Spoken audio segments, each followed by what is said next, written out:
Present. Mr. DeSarno. Here. Mr. Kaminsky. Here. Mayor Morgan. Here. Mrs. Joffroy. Here. Mr. Kogan. Here. Mrs. McKnight. Here. Salute the flag. I pledge Allegiance to the flag of the United States of America and to the republic for which it stands, one nation under God, liberty and justice for all. It's a public meeting of Borough Council, Borough of New Providence, County of Union, State of New Jersey, adequate notice given in accordance with PL 1975, Chapter 230. Annual notice of revision was made in conformance to Section 13 of the Act. Before we go on, I'm going to do a moment of silence for two people. One is the Lieutenant Governor Sheila Oliver.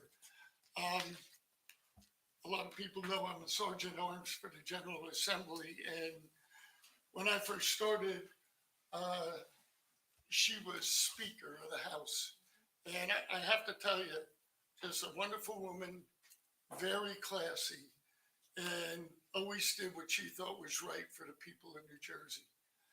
The other one is one of our borough residents, Alice Browning, spent many years on the library board in various offices, but I know she was president for more than 2 times. And she was also in charge of the centennial celebration we had in 19. So if we could have a moment of silence for both, please.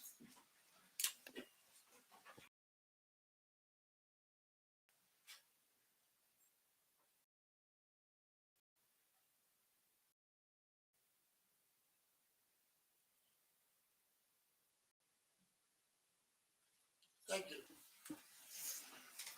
Okay, we have public hearing on ordinance 05. Please read the title. Bond ordinance providing for various capital improvements in and by the Borough of New Providence in the County of Union, New Jersey, appropriating $2,872,575 therefore, and authorizing the issuance of $2,728,500 bonds or notes of the borough to finance part of the cost thereof. Have a motion, please. So moved. A second. I'll second.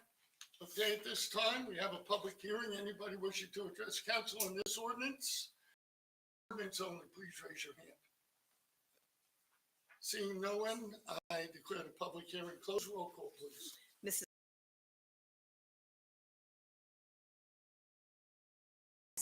Mr. Kogan. Yes. Mrs. McKnight. Yes.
Protein glycoma.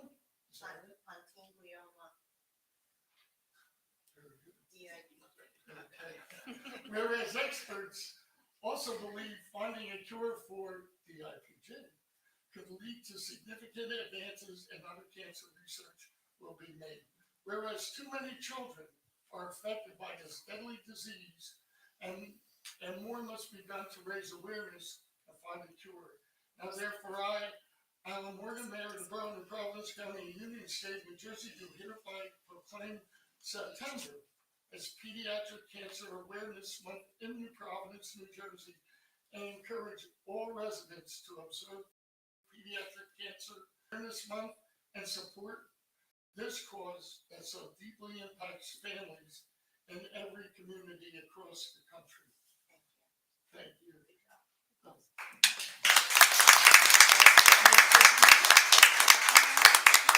want to thank everybody for their constant support for year to year. And if you go onto the site, www.healy.org, you see events that are listed. There's a golf outing coming up, and we're going to be running a poster and coaster paint throughout all over town. So thank you very much. Really.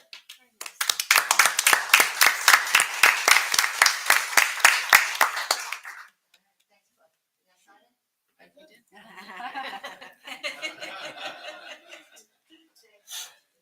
You can tell we've gone back a long way.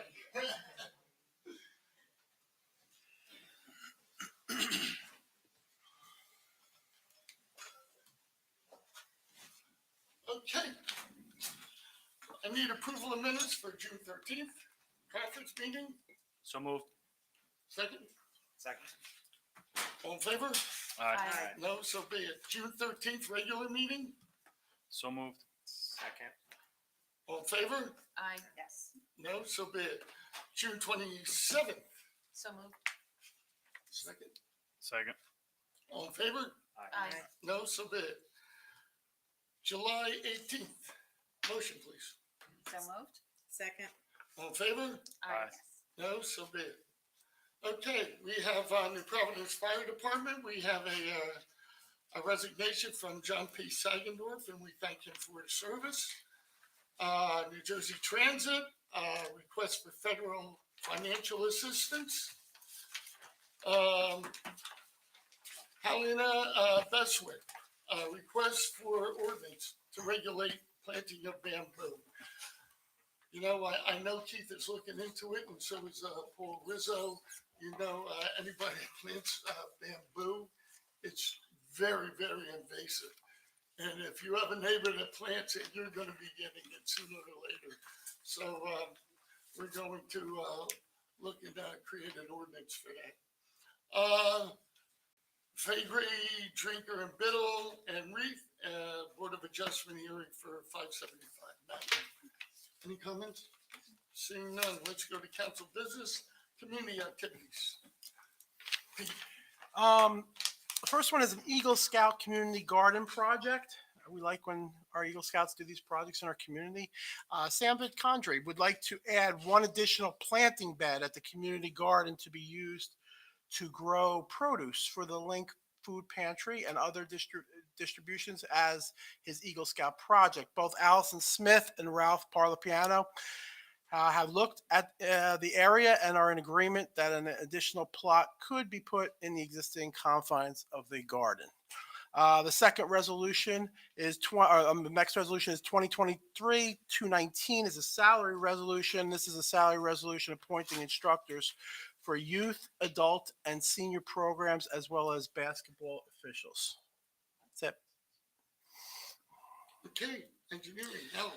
Thank you, Mayor. Ordinance 2023-06, an ordinance of the Borough of New Providence, County of Union, State of New Jersey, amending zoning ordinance. This is to amend the existing ordinance to include side setbacks that were erroneously left off the ordinance when it was codified.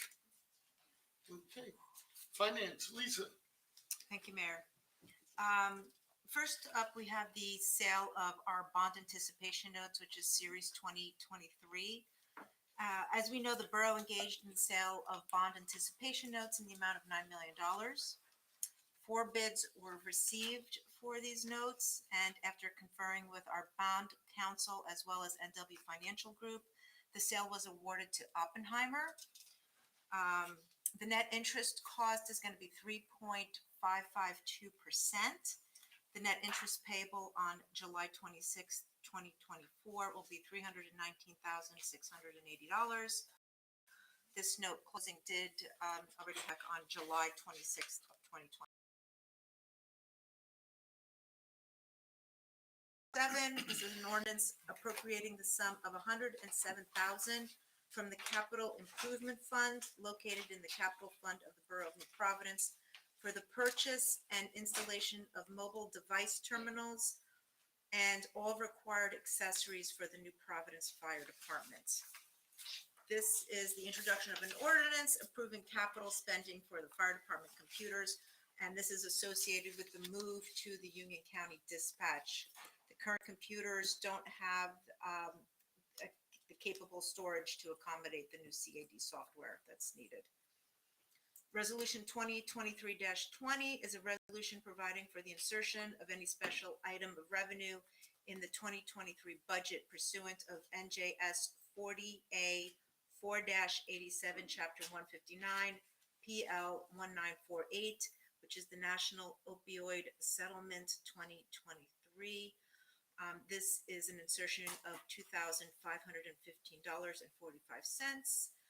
for use as part of the National Opioid Settlement Distributor.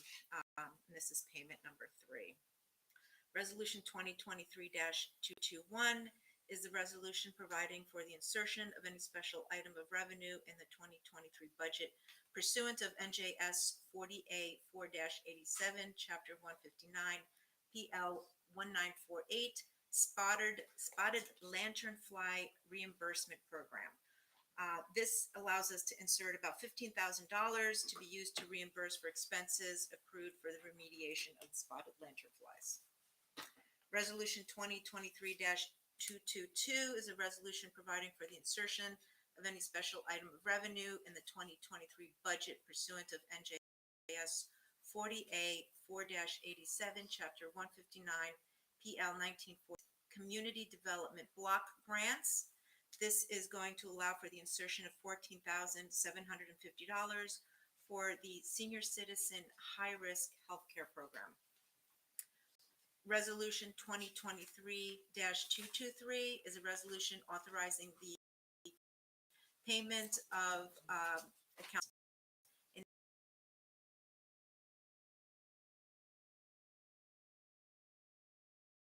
Some of these significance on this accounts payable list include our Board of Education, which is the August payment for $8,721,601. Union County gets $3,413,868 for the third quarter county purpose and open space taxes. Shafano Construction for $955,864. This is for road paving. Some of this paid with, this was all grant funds for the road improvements on, It was, so $468,789, of which grant monies was $85,254, capital funds $383,535. Get that straight. Depository trust for $359,000, and this was for our bond anticipation note interest. State of New Jersey, $264,404. This is for July and August state health benefit premiums. We have the library for their August payment of $93,300. And lastly, Northeast Roof, $63,123. This was for the DeCorso Center roof, payment number 1, paid with grant money of $50,000 and capital funds money of $13,123. Thank you. Legal, Diane. Thank you, Mayor. Resolution 2023-224 is a resolution authorizing 705 Central Avenue Condominium Association to hire Cameron, and I apologize if I mispronounce this, Saifi, as property manager. This is to appoint Cameron as property manager at a monthly salary of $1,200. He previously provided these services to the association at no cost. And now he will be paid for it because it's a huge job. He's the owner of Indigo Gymnastics and the president of the condo association. Okay, personnel, Matt. Thank you, Mr. Mayor. Resolution 225 is a resolution authorizing amendment number 1 to the Business agreement between the Borough of New Providence and Brown & Brown Benefit Advisors for the Public Employees Trust Services. This is an amendment one to the extension of the original agreement. This authorizes Brown & Brown to act on the borough's behalf to procure comprehensive insurance solutions. After absorbing the exorbitant January 1st renewal increase, which we just saw a payment of $264,000 being paid, the borough's premium was approximately 30+% higher over the next 2 years. So we're going to be asking Brown & Brown to pursue alternative, equal, or better proposals from all viable insurers in the New Jersey public sector marketplace, which will hopefully result in substantial premiums savings to our borough and the employees. Resolution 226, authorizing execution of settlement agreements between the Borough of New Providence and Joseph D. Parisi. Resolution 227 is a resolution accepting written retirement resignation from Brian Hogarth as videographer for the Borough of New Providence. Brian's in the back here, and Brian's been with us for 15 years, and he's been recorded over 300 of our council meetings, and we thank him for all his services, and we wish him well in his retirement. Yes, we do. Resolution 228 is a resolution appointing Marcos Martinez as a police officer in the Police Department of the Borough of New Providence. Officer Martinez was hired last August, and he successfully completed his one-year probationary period. So thank you, Officer Martinez. Resolution 229 is a resolution advancing Diego Franco to Step E, Second Plant Operator in the Public Works Department of the Borough of New Providence. 230 is a resolution advancing Joseph Pasquale to Step E, Second Plant Operator in the Public Works Department of the Borough of New Providence. 231 is a resolution advancing Noel Santiago to Step C, Third Plant Operator in the Public Works Department of the Borough of New Providence. And 232 is a resolution advancing Jose Hernandez Saravia to Step B in the Public Works Department of the Borough of New Providence. All these advancements are per our collective bargaining agreement. And finally, we have permission for the police department to post a patrol officer position. This position is open as a vacancy from the Officer D. Parisi's retirement. Okay. We have raffle requests, RA 1192 and 1193 for Suffolk School, 1194 for PHA bandwagon, 1195 MPHS bandwagon, 1196 for PBA Local 132 Civic Association, and RA 1197 MPHS PTSA. And we have a 233 is resolution authorizing purchase of $41,000 for Folke Management Corp. And that is for a public safety vehicle. And that will be a Dodge Durango, and that'll be at 10% less than the state contract. And I was talking to Bernadette today. We weren't even able to get an Explorer that we usually get. So, I mean, I guess the supply chain is still out there. Okay. Resolution 235, agreement between Gold Type Business Machine, and that's for software for e-ticketing for the police department, or for the court. It's 234, I'm sorry. 235, resolution for Reiner Group, Inc., not to exceed $10,350 for HVAC upgrade for the police department server room. The next are going to be about the police department server rooms, because they have to transition over for the shared dispatch with the county. 235 for KISS Electrical for $3,100 for electrical upgrade for the server room. 236 is resolution for Johnston Communications for voice and data for a total of $12,968 for infrastructure upgrades for the server room. And 237 is a resolution for Johnson Communications again for $104,483 for fiber optic network applications for the server room. we planned on these upgrades. It's a transition going from the Mountain Valley Dispatch to County Dispatch. And going to the County Dispatch is going to save us a significant amount of money. So, everything costs a little bit. So these are just upfront costs, but we'll have larger savings in the future. We'll actually save more in the first year Great. than we're spending to transition.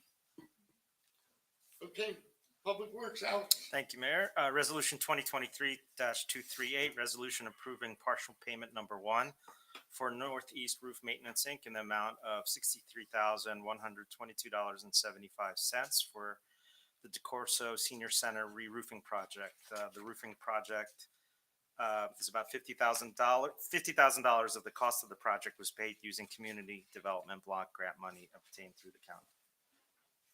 Okay, we go to council committee business. I have something. Oh, okay. I can actually do it during my committee report also. It's just from the diversity committee. Let me just, okay. Go ahead. There you go. So the diversity committee met the other day and we're kind of bumping into Hispanic Heritage Month. So I just wanted to discuss with you guys where we are at with that, just so you know. We're not looking to do a program in the borough this year. They're looking to do a couple of things that they've done before, partner with Berkeley Heights YMCA. So the programming will be there. They're looking to work with the library to have a workshop. It's called a Homeschool Connection Workshop, which will help people who have children in the school district who English is not their first language. So this workshop is supposed to help people navigate and manage the school information in their native language, which is an excellent program. And they're looking to screen a film called The Return to El Greso. So that again is with the library. So we're talking about the library with and then Berkeley Heights YMCA. And last but not least, similar to what we did with Mental Health Advocacy and Education Committee, how they worked a little bit with the businesses, they're looking to work with some of the businesses as well to just celebrate Hispanic heritage and to just bring awareness to it.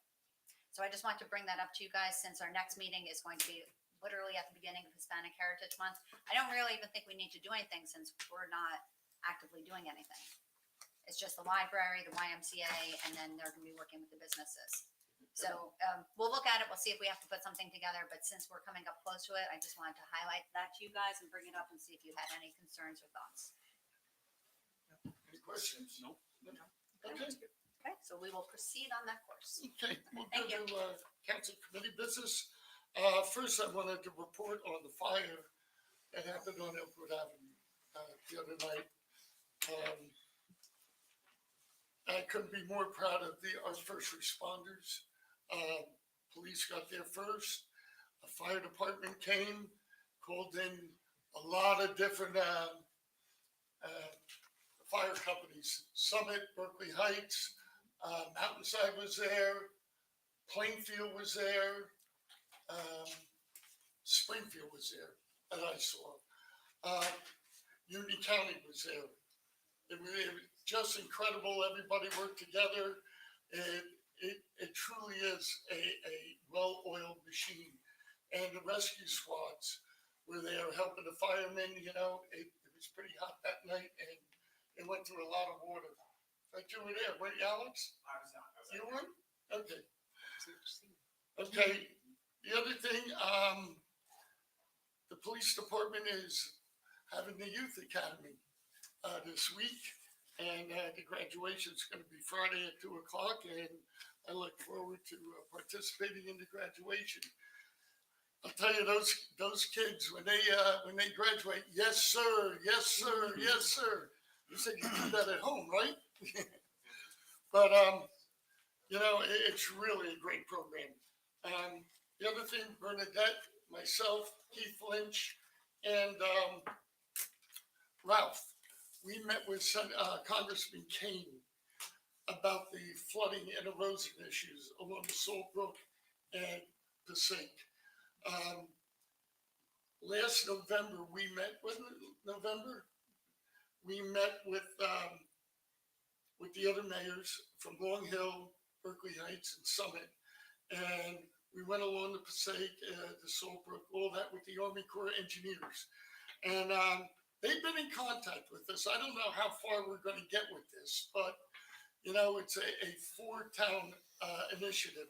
So if you're standing alone, you don't stand much of a chance. But since it's a group of communities that are having the same problem, we may get somewhere. And the New Jersey DEP was represented. And I said, well, every time we try and do something, DEP says we can't do it.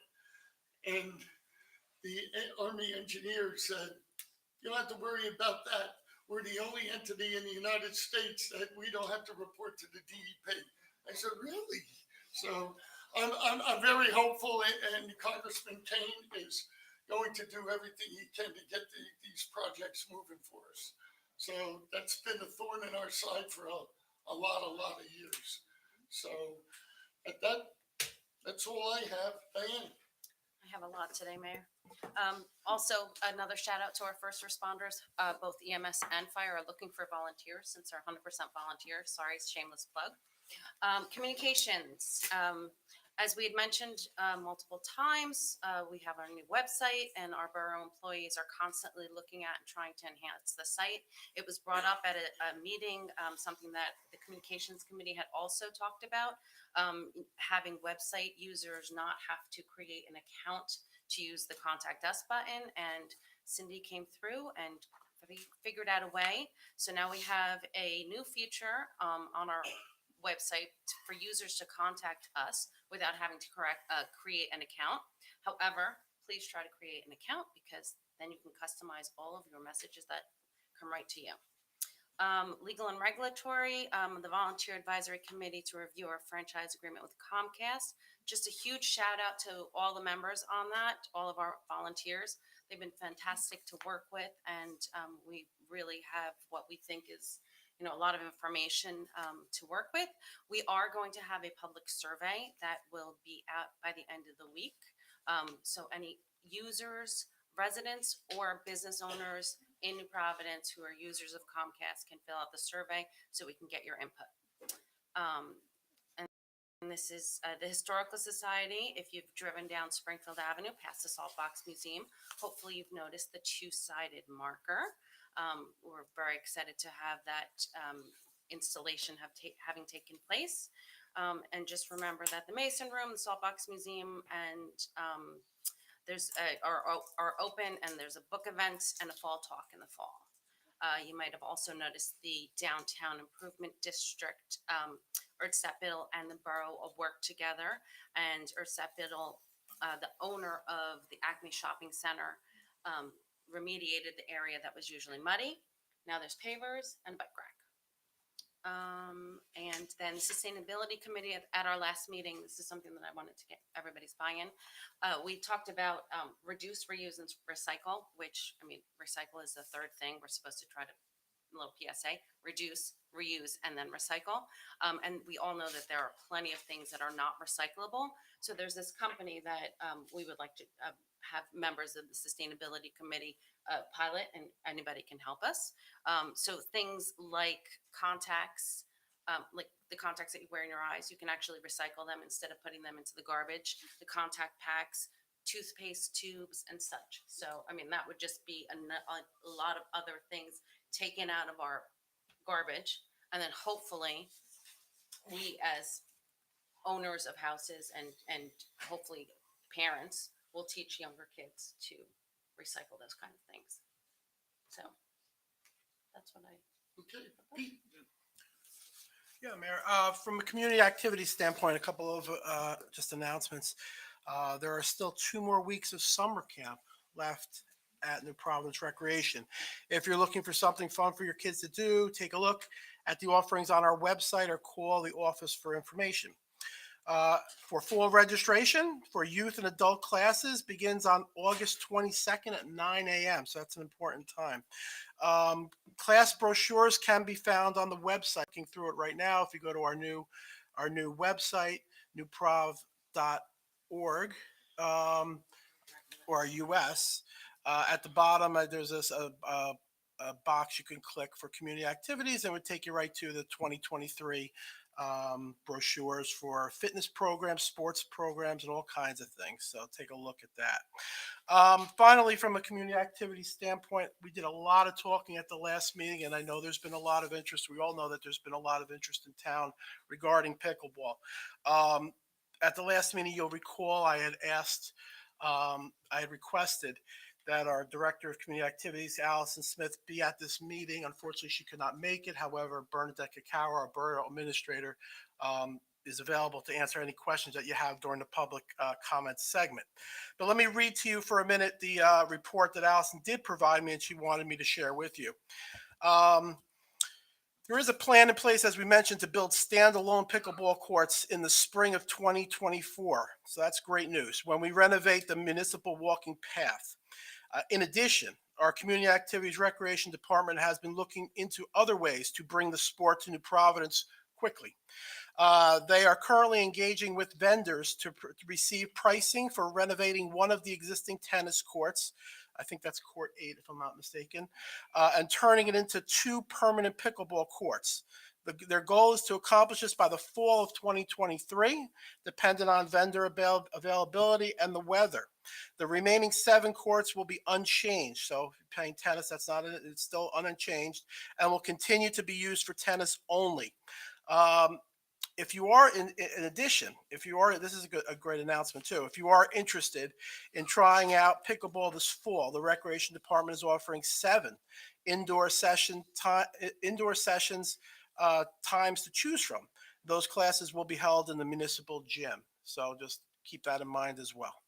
Pete, maybe Bernadette, is the fencing is to isolate court 8 from court 7, Yes, permanent structure? yes. And there's no, as a quick fix, just to put line 2 courts, back and forth, and that won't be It will all be at the same time. at the same time. Thank you. Okay, Matt? So, the August meeting is always like in the middle of the month, and our last meeting, you forget about what you've done over the last couple of weeks. So National Night Out was August 1st. We didn't really talk about National Night Out. And, it was a really great event. And I do want to thank, all of our first responders for hosting it. I enjoyed it. It was an unbelievable turnout. The entire community felt like was out. The weather was perfect. People were getting dunked in the dunk tank, shooting hoses in fire trucks. It was cool. So, I want to thank again our first responders. And I did, you talked about the fire on Elkwood Ave, and it's probably one of the worst fires I've seen since I've been here 18 years. Just completely destroyed the home, and it's devastating to see it. And as I was talking to Vinny, it just struck me that our fire department, our EMS, right? They're volunteers, like we said. This happened at 2:00 in the morning, and they were there till 8 in the morning, and they went home, took showers, brushed their teeth, and went to work. That's just we have an incredible volunteers, and just again, just listening to Vinny talk about the night was, it makes you take a step back and just really appreciate what our volunteers do for us in this community. So I just wanted to say again, thank you for National Night Out, but also thank you for all their services. And I saw it firsthand. It's crazy. And, they had the fire totally out, they thought, and they were wrapping up a couple of the hoses, came back up again. It's amazing what they do, and the equipment that they get, the thermal imaging cameras and everything else. They're, even though they're volunteers, they are professionals, and they go through the same training as a paid fire department. Same with the rescue squad. So we owe them a debt of gratitude. And they were on call all through the past 2 storms too. Right. Yeah, that was another thing that, we had a pretty bad storm the other night, right? And, one of our police vehicles was struck by a tree, right? Damaged vehicle. Luckily the officer was unhurt, right? So again, just another example of, first responders putting themselves in harm's way for the community. So, And DPW, they were out all absolutely. night, working, cutting trees out from the roadways. It's not easy. And the wastewater treatment plant? Yeah, I mean, oh, yeah. Right. Our favorite. Coming up. So, Let's do it. The planning board meeting was canceled. The next meeting, I believe, is canceled as well. There's nothing on the agenda.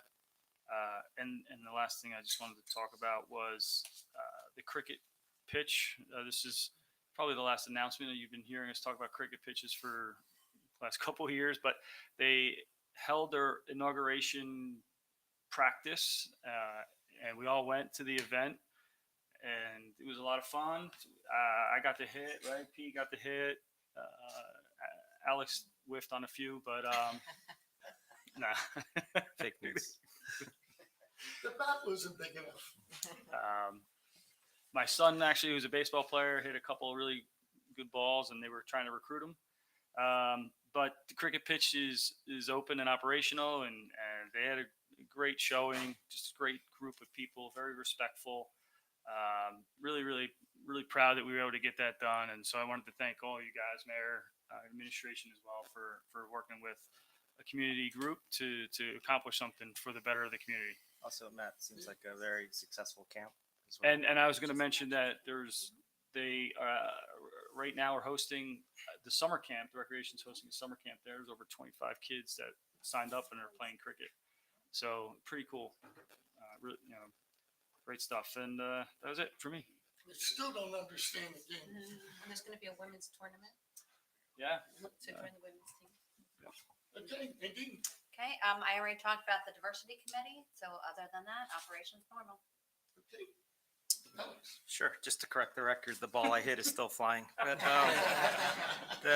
on the engineering side, there's still a lot of work, paving going on. We mentioned several meetings. The paving looks phenomenal. I do encourage people to still use the action line if there's something. I saw somebody on Facebook today said that they started at 7 a.m. We're not checking Facebook. We are checking the action line, and we respond very, very quickly. So if the workers aren't doing something to that doesn't seem kosher, please report it to us. We respond right away. But the work is going on. It's great, and more to come. Charging stations, Bernadette can comment, but we're for EV charging stations, we kind of selected a vendor. ChargePoint now just working through all the details of all the incentives that the state, the county might provide us, and start implementing that soon. Wastewater treatment, we mentioned the storm. Those guys did a phenomenal job. I think all system worked as well as they needed to work. But again, as these guys work around the clock to keep us, keep this place running. So that's all I have to report. Thank you. Lisa. Thank you, Mayor. So no formal committee meetings past month or board meetings, but just an update on beautification. We're working with Jeff Grope, who's a resident volunteer. He helped build originally the Centennial Park 20 years ago. I had spoken in the past that it was time for a refresh for the park. Jeff did provide to us a blueprint, to kind of go forward, short-term goals to longer-term goals. And so we're going to be working on that with Bernadette and Keith Lynch, Matt. But the gazebo looks awesome. So a lot of the things on the 1 year goals have been done, which was one was power washing the concrete, which was done. The gazebo was done.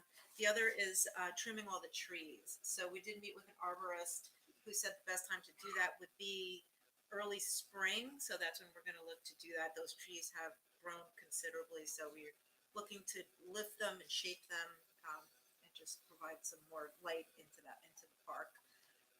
So look forward to getting all that's done. Okay. I just wanted to bring up one thing. Because there was a petition attempting to prohibit political signs. And we talked to our attorney, and, even though we may be empathetic to the person that put out that petition, it had been explained over and over again that we cannot censor political signs. And In Cohen versus California in 71, the United States Supreme Court, Justice Harlan wrote, "One man's vulgarity is another's lyric." In that decision, the court ruled that an individual had the First Amendment right to wear a jacket with the words, and I'm not going to say it. I think we all know the queen mother of words. In 73, the New Jersey Supreme Court followed, and somebody was using foul language in a school auditorium with a discussion on racism. And the court noted that the state had no right to cleanse public debate to the point it is grammatically palatable to most squeamish among us. 1992, the Supreme Court noted that courts should not play a role in censoring or engaging in weighing in the expressions, values, or relative social costs and benefits. Speech cannot be criminalized merely because others see no value in it. The First Amendment generally prohibits the government from banning speech or even expressive conduct because disapproval of ideas expressed. And more recently, I think it was 2 years ago, Roselle Park, somebody put up a flag and the ACLU jumped in. Actually, Roselle Park fined the person $250. They lost the case, and the ACLU came in, and Roselle Park ultimately had to reimburse the property owner. There were this came up with a number of other towns. They saw the rulings and they agreed not to, they said they're just not going to get involved with it. So it's not a gray area, even though we're empathetic, like I said, and we don't like seeing this type of language out.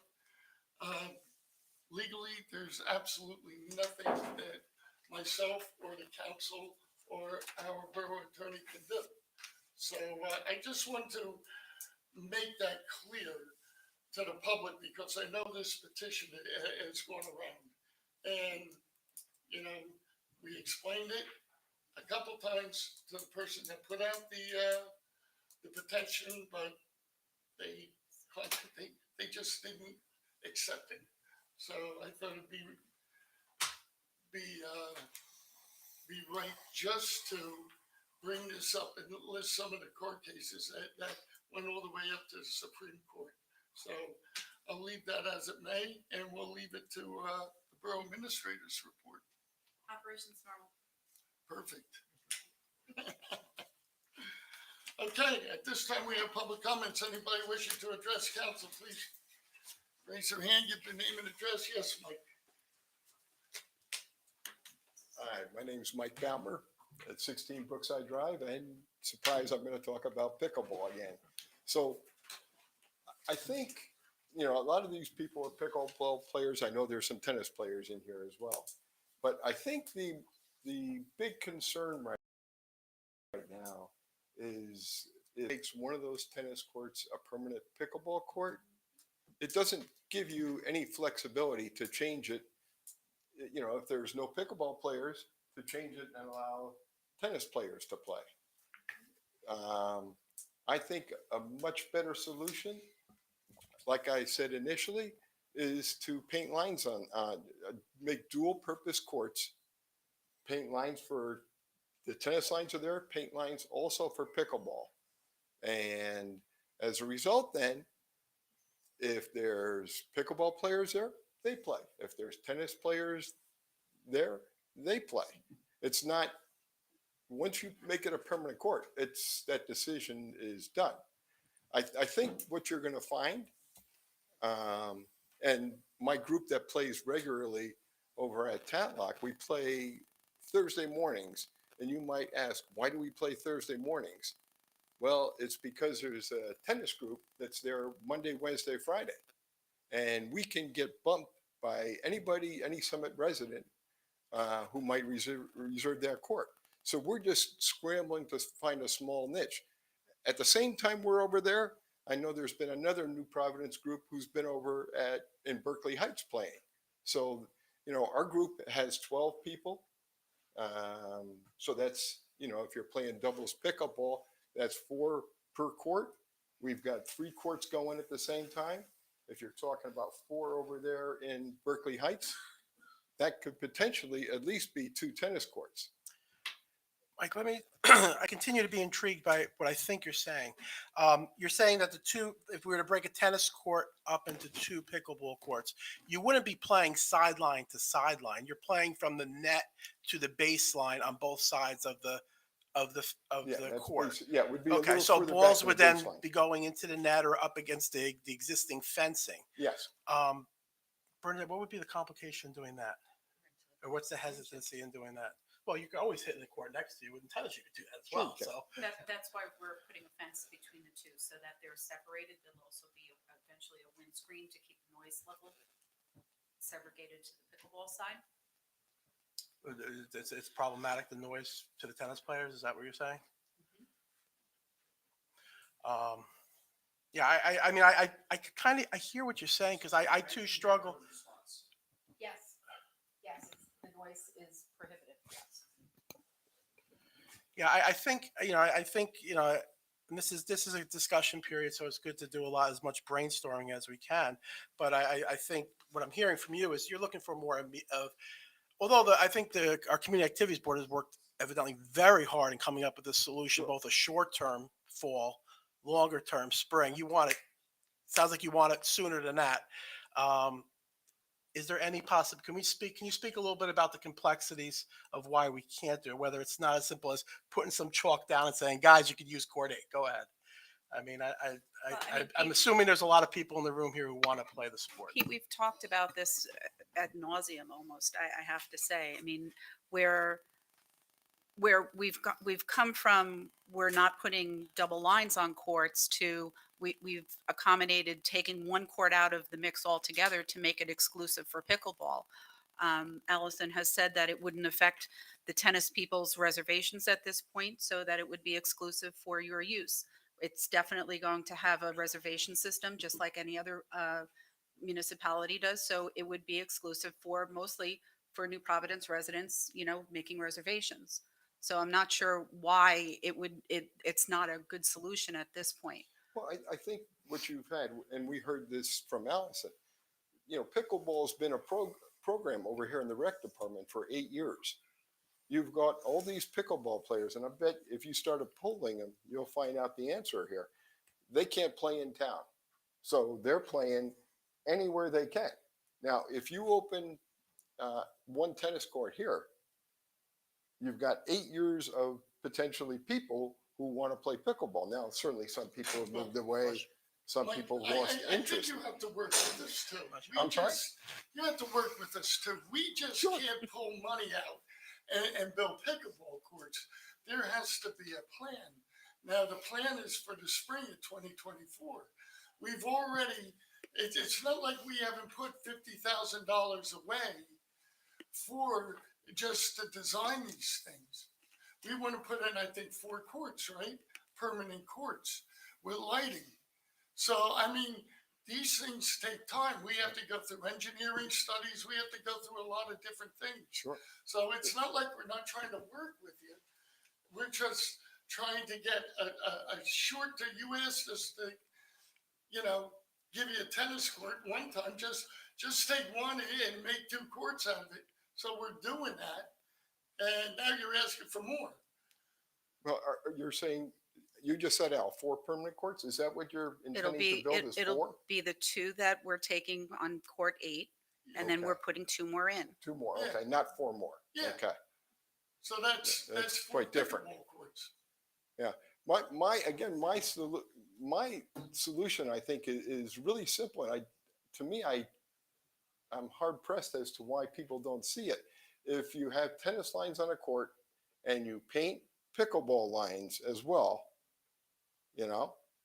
and like I said, Madison does this on all 8 of their courts. I'm not saying we should do that on all 8 of our courts. I'm saying maybe 2 courts.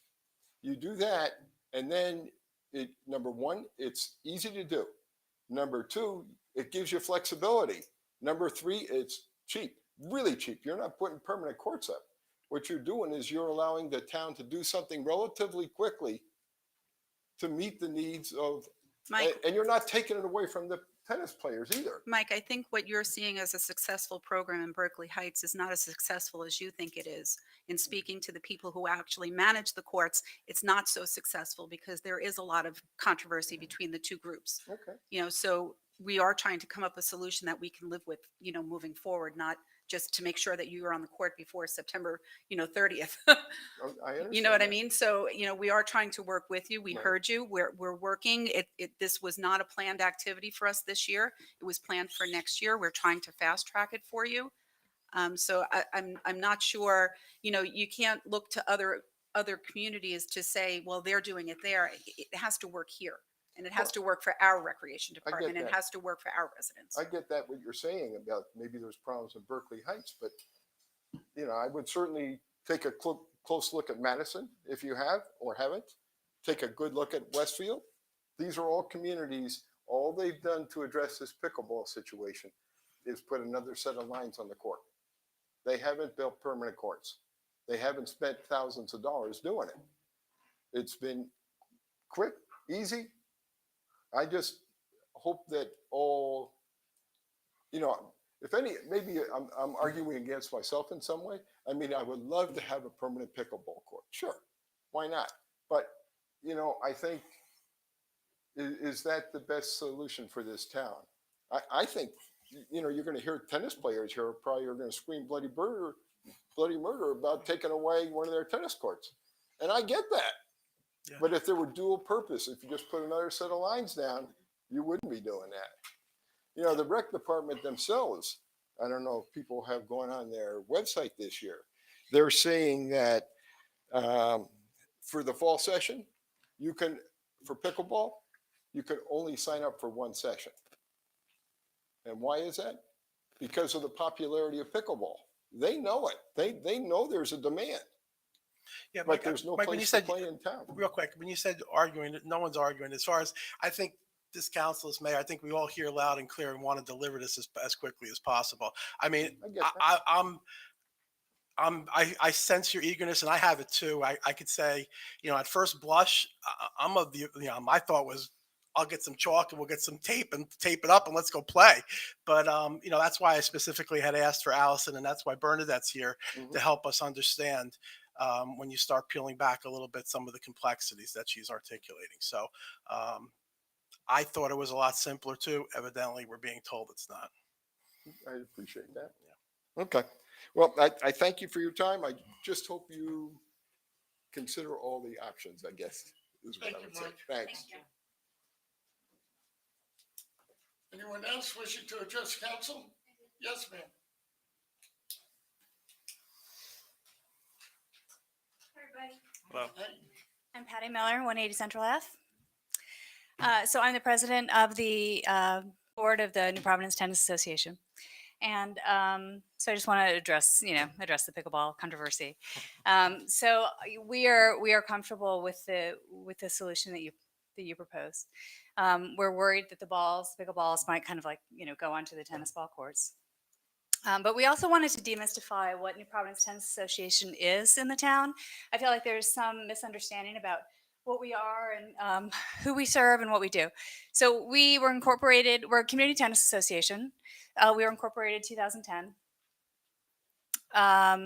We went from a Saturday-only program to a program that serves 150 people through membership. We have, women's doubles, men's doubles, mixed doubles, mixed round robin. We have a singles ladder, doubles ladder. We have pickup tennis. We have tournaments, with Summit and with Crestview. We offer scholarships, 2 scholarships every year. We're just super involved in the community, super involved in tennis. So that's what we do. We are always at the tennis courts. We sort of view ourselves as kind of the unofficial gatekeepers of the tennis courts. We're just always there. We're always watching. We know when trash needs to be picked up, we pick it up. We know a lot about the tennis courts. What we do know is that the tennis courts are extremely popular for tennis players, not just for us. When our programs end, when people walk off the courts from our leagues, people are waiting, to play more tennis. So we we also turn people away. Like people sign up for NPTA and we have to turn them away because we don't have the court space to allow them to like sign up for the leagues, you know. So we're just like extremely pinched for court space ourselves. So we welcome pickleball. We just love that there's another paddle sport, you know, and we know how popular pickleball is throughout the nation. And we just welcome, you know, another sport, but we're also like feeling a little worried because we already can't, you know, accommodate everybody who wants to play tennis. You know, some people think tennis is a dying sport. It's 100% not. It's like an extremely popular sport in our area, in our town. So anyway, so I just wanted to speak up. We support your solution, you know, for Court 8, as long as it doesn't impact our programs. We would like to grow our program if we can, at least maintain it. That's, you know, that's our goal. But so, thank you. Can I ask, Patty, can I ask your opinion on what Mike mentioned about just lining the two courts and having double lines? What's your opinion on that? Okay, so my opinion is I worry about the balls kind of going on the courts. I worry about that. And I also worry, I know pickleball is an extremely social sport. I worry that two courts are not going to be enough. I worry that it's just going to be like the spotted lanternfly, just kind of spreading, you know, kind of creeping over. So I just worry, but, you know, but wouldn't it be nice if everybody got what they wanted and got to play as much as they wanted the sport that they love? That would be the best thing. So I think you see our dilemma. It's, yeah, I don't envy you, know, honestly. And we love to give everybody everything. Yeah. But, you know, And I worry, costs are the costs. I worry too that you're talking about putting new pickleball courts on an extremely marshy, you know, land. And we know that we've struggled with the tennis courts. They always get cracks because it's I guess a sandy soil. But anyway, the whole area is marshy. Right. And so I worry you're going to construct new courts and it's not going to be enough for courts. It's not enough for pickleball. Sorry, I keep looking at you, but you know, it's not going to be enough. At the end of the day, they're going to want more courts. And then we have an engineer on council now. Yeah, He'll yeah, make it sure. won't be marshy. okay, all right. Patty, I have a question, and I'm not a pickleball player or nor a tennis player. So, to me, when I hear that, like you could put lines for both sports on one court, that sounds confusing to me. Yeah. Like if you're playing pickleball and you have the tennis lines, Mhm. or if you're playing tennis and you've got the pickleball lines, it just seems like It is a little confusing. If you go to a place like Warren Racket Club, you know, they have pickleball lines drawn on the tennis courts. They also have those big mesh curtains that they can just pull across. That might be a solution.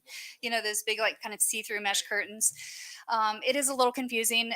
You know, a lot of us here have played a lot at courts where there are pickleball lines drawn. It bothers some people. It does not bother a lot of other people. It's just a personal thing. Thank you. All right, thank you. Could you come up and give your name and address, please? My name is Henry Horowitz. And I just wanted to add to the fact that if you use dual purpose tennis courts, it's not just the lines. You need another 2 sets of nets that have to be there and they have to be movable. So I don't know how you're gonna. Well, I think that's why Yeah, they're on wheels. we get your 169 Commonwealth Avenue. Yes. No, I think You know, it's tough when I was your UPS driver for a lot of years. I just want to say that building, you said there is a plan of building a separate court in the space between the waterway next to the hitting wall, kind of. in 2024. So we can hang lights, the tennis courts, hang a bank of lights so people can play at night. Okay. You know, we have to be the most cost effective we can. And we want to try and satisfy everybody. So, but I understand what you're saying. That's why the last court will be exclusively for pickleball. So the nets have to be set a certain way. And that windscreen you're going to need because so the balls don't go into the tennis courts. I get it. I see. I work at Montclair State University. Yeah. And I built the tennis courts there, and we converted some of the courts into pickleball, but they are temporarily, and they have a whole set of these movable nets that they have to move around to Right. set it up for Yeah, pickleball. So Yep. I understand. it's not just the taping. you Yes. I know. understand. Yep. Thank you for your comments. And also, I want to comment Oh, okay. that you're doing a great job in the town. Appreciate it. We're trying. Really, I think we are one of the few towns that still has the leaf collection. You know, we don't have to bag everything. And Thank the God. music you bring in the summer, it was a lot of fun this summer. Yeah. A lot of people come out, and so I think a lot of people share my. Well, thank you very much. I appreciate You're that. doing a good job. Thank you. Yes, sir. I need your name and address. I'm Alexander Aliana. I live on 7th Yarmouth Drive. Mhm. I go to the tennis courts almost every day for like at least 1 month in the summer. And, like maybe a few times in that month, I go with my friends. And sometimes there's only really like 1 or 2 courts left over. So I don't know if there's like a lot of space. Well, thank you for your comments. And that, you know what? You're very brave to come up there and talk to us because I know it's not easy. This is kind of intimidating. So you're welcome here anytime. Okay? Thanks. Good job. Thank you so much. Hi, Denise. How are you doing? Good. So I'm Denise Moser. I live at 49 Princeton Drive. And I've lived in this town for 38 years now and raised my children here. And we fought for years to get lights on the tennis courts. And I'm wearing this shirt, this obnoxious shirt actually, because I wanted it to represent all the tennis players in our town who can't play on our tennis courts because we have teams. And this is our team, New Providence team. This is a New Providence team in 2014. We played on the courts before it was as busy as it is now. And we went to nationals. We won our league. We beat Plainfield in a great shootout. And some of the people are in the room.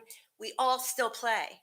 And we have a New Providence women's team. We have men's teams. Our men's team went to nationals a couple years ago. We have mixed doubles teams. None of them can play at the New Providence courts because the New Providence courts are too crowded. And it really, I don't even ask Allison anymore. I used to ask Sue-Lynn, and Sue-Lynn said, gosh, there's too many people. We can't have the team there anymore. I have a 55 and over women's team. We went to the Eastern Championships in, I think it was 2019, but we couldn't play on the New Providence courts anymore because, it was getting too busy. But in the past, I would say in 2008, 2009, 2010, we used to play in New Providence. So we're all still playing and getting older and older, but still playing. And I just wanted to say that it's a shame that there's so many tennis players in New Providence who can't get on the courts. And I play pickleball too. Pickleball is a lot of fun. It's so much fun. I have friends that have these pickleball parties in Flemington, and every time they have one, I run down there. It's so much fun. Everybody brings drinks, there's beer, there's wine, there's food. People are partying, they're lousy, they're noisy, but we're in an enclosed space under a bubble. A lot of fun. It's a very social sport. And I think that if there was one court converted for 2 pickleball courts, that's not social. You know what I mean? Pickleball, you want a whole group there. You want like 16 people. You want to all get together. And I was talking to Allison about it when the surveyor was there and they were looking, they were measuring. She told me that they're building 4 pickleball courts behind the tennis courts next to. She said 4. And she said those 4 plus the 2 would make 6 pickleball courts. And I said, that's all fine and good, but there are people waiting. I, because I'm a resident and because I always pay the lights fee and I always sign up and, when you're paying $22,000 in taxes every year, what's another $150, for the lights fee? But, I still wait in line for the tennis court. So we have an extremely busy tennis community. We pay playing field. We go to playing field and pay $10 a court to play. And this summer they closed down playing field, so I didn't have my 55 and over team. We, had to play down in Bedminster, not Bedminster, and anyway, it doesn't matter. Point I'm trying to make is I understand the pickleball community wants to grow. I think converting one court is not enough for them. I don't know why we're in such haste. Haste makes waste. It's a lot of money to lose a tennis court to a tennis community that's already crowded. I have a mixed doubles league that I run on Thursday nights, and I have to turn people away all the time. I think you even signed up for it with your husband, and I had to give you your money back. You joined the MBTA, Diane. I should. And but there was no room. There was no room. So the tennis community doesn't have enough courts in New Providence. And that young man, I see a lot of children coming over and waiting on the side. And on a sunny day, go over there. I've taken pictures many times. Look at this. Look at all the people that are waiting to play. So you're going to take a court away from the high school and the high school team and the phys ed department. When I see the phys ed kids come over, they're all using all the courts. Are you going to make those kids stand on the side because now they're petitioned off of that other court? I'm all for the pickleball courts. I think we should have them. I will play on them, but I do not think that we should be sacrificing and spending thousands of dollars to permanently convert a court, which is only one court. And that's only so many people that would be happy with, it's just haste makes waste. That's just Can my I just opinion. make a comment real quick? Sure. So this kind of, our job is to keep everyone happy, right? It's a good problem to have, but it's a problem we probably don't want at the moment. But many years ago, several of us I see in the audience were here on the New Providence Athletic Foundation when they made Leader Field into a turf field. And at that point, we needed to accommodate the band, soccer club, lacrosse, baseball, anybody that would practice on a grass court. On a grass field would have access to it. And through scheduling, it works. It works to this day. And of course, every single team, whether it's a soccer club, lacrosse, football, band, they all want access to that field. And we found a happy medium to make it work. Particularly for me, it's going to be very hard to sleep at night since my wife is the high school boys coach on the tennis team. And she has very strong opinions. But at the same time, and losing a court is definitely detrimental to the program, especially with the JV teams, both boys and girls being quite large. I go to the matches. I see you guys, the Tennis Association come on. It's a huge program, but at the same time, you have another community of folks that just want to get started. And I think we have to find a happy medium. I think when Mike originally came to us several weeks ago, I think his initial request was to start early in the morning, since most of the folks that are playing are retirees, perhaps, or people that are not working during the day. Even though pickleball, I play, young people play. I'm counting myself as young.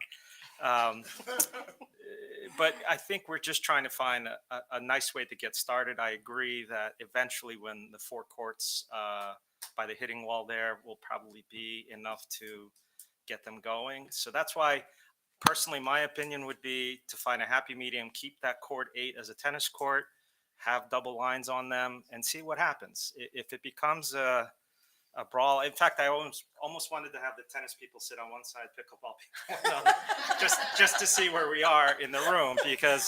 But at the same time, I'm an optimist. I think we can make it work temporarily. Well, I remember the field. Yes. And what's nice about the field is that all the soccer teams can play. Yep. And the football team can Correct. play. You're right. And all the teams can use. Yeah. But you're cutting off one of our. I agree. And so I'm in agreement with the gentleman that came up and said the double line, because you can pull a screen. Correct. And you can have the little. And wherever the demand is, you always have tennis. But at least it's not, and then the tennis team can still use Correct. it. and just ignore the yellow lines. I agree. Ignore it when I'm over at Warren Racket Club or when I'm at the Strand. They have double lines over there. Correct. But I also know that because one of our teams plays at the Strand, when the pickleball people come on, It's the a fussy party. tennis players, Yes. and I know who they are on the opposing team and on my team, I have to make sure they're far away and I always put myself next to I pickleball agree. players because the noise doesn't bother me. But focus when you've got that clappity clap of like loud horse hoofing, I and agree. it's fun when you're playing it, but when you're I- focused I, somewhere I don't else, think with two it's- courts outdoors is going to be a problem, but no, you're right. no, Eventually. no, two courts isn't. But also, I wanted to correct something that was said. Allison Smith told me that they're building 4 courts. So there would be a total of 6 pickleball courts. And That's probably why I would rather keep the tennis court lines. If 4 is enough, I would yes, 8 tennis courts, 4 pickleball. and that's what I wanted to say is that I hope haste my makes wife. I hope waste. my wife hears me. I don't mind. Yeah, but I don't mind the double lines. I'm one of those people that doesn't mind the double lines and not making it Bernadette, are we permanent. looking at the additional building? Is that 2 or 4? There seems to be confusion here. I think it's 2 banks of 2. Yeah, I think that's 2 banks of 2, which is 4 courts. 4 courts. Okay. Or evenly distributed, since most sports are very popular, would be quite fair. Yeah, how many Uh, pickleball players are there? Listen, we're losing control here. Yeah, this isn't. Okay. One at a time. I will leave, but before I leave, I know that we have at least 150 in our tennis association, and that's not counting all my friends that I'm trying to get in the tennis association who still play recreationally. So I would say we have about 200 tennis players that play regularly. Now, you had your turn, Mike. Here's my comment. And a lot of people I'm sure would echo this. The tennis courts, I ride my bike over there a lot. At probably 5 o'clock, they start to get busy. You go there at 8 o'clock, 9 o'clock, 10 o'clock in the morning, 1 o'clock, there's nobody During there. the week. During the week, yes, yes. Nobody there at all. So, or I shouldn't say nobody, but an occasional tennis player. That's it. So All right. it's available, and I think Alex is right. I think you could, with good scheduling, have pickleball players there at one time and tennis players there at another. Okay, I'm going out. I won't bother you. Thanks, Mike. Anyone else? Yes, sir. Hi, Neil Saxena from 15 Gerard Court, roughly 30 years in the town. Really appreciated your ideas about maybe making tennis court number 8 with lines or something to explore what the interest levels are. The concerns raised in the past, I don't need to go over that. I play tennis and I play pickleball, so all that is fine, but I really appreciate the idea that you brought up. Don't let 8 go completely to 1 because that sort of disturbs the pattern, and would encourage double line and all. Everybody will deal with it. Mayor, I appreciate what you just said, that we need to accommodate everybody's needs, and I genuinely appreciate what you all are doing. Proud to be living in this town. Thank you. Thank you. Anyone else?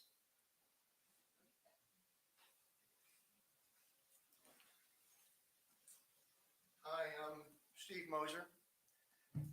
First, I guess the double lines issue. The football field has multiple lines on it. So basketball court does too, I think, right? The high school gym has half-court lines, volleyball lines.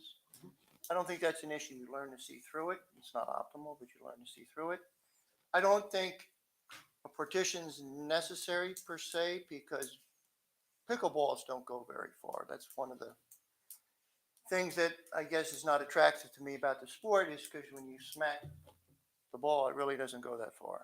Tennis balls do fly, and we don't have any partitions amongst our courts, and it's certainly a hindrance in our own game, right?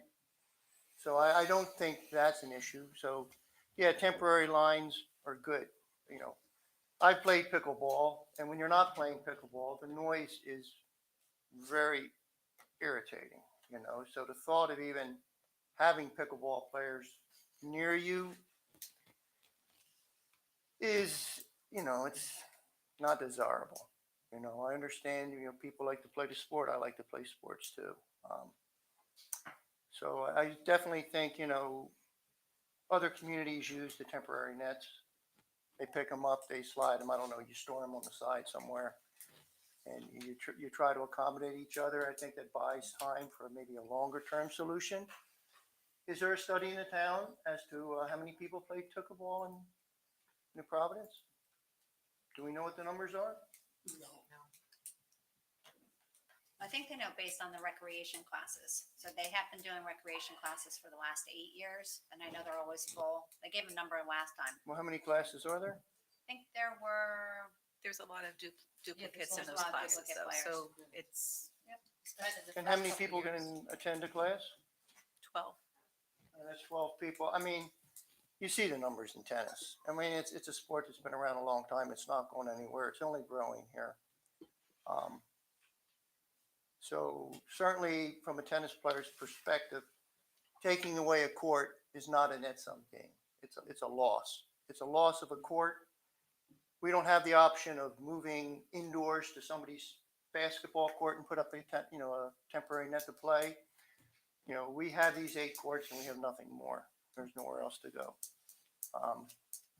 So we see it as a loss, and certainly, it's a sport at the highest levels. People demand silence when you play. I don't think at our level it's quite that important, but having a permanent situation where you have people playing like that next to you is not desirable. So I think a temporary court buys you time to think about a better long-term solution, perhaps to assess pickleball demand, which seems to be somewhat I think unknown. that's what we're doing.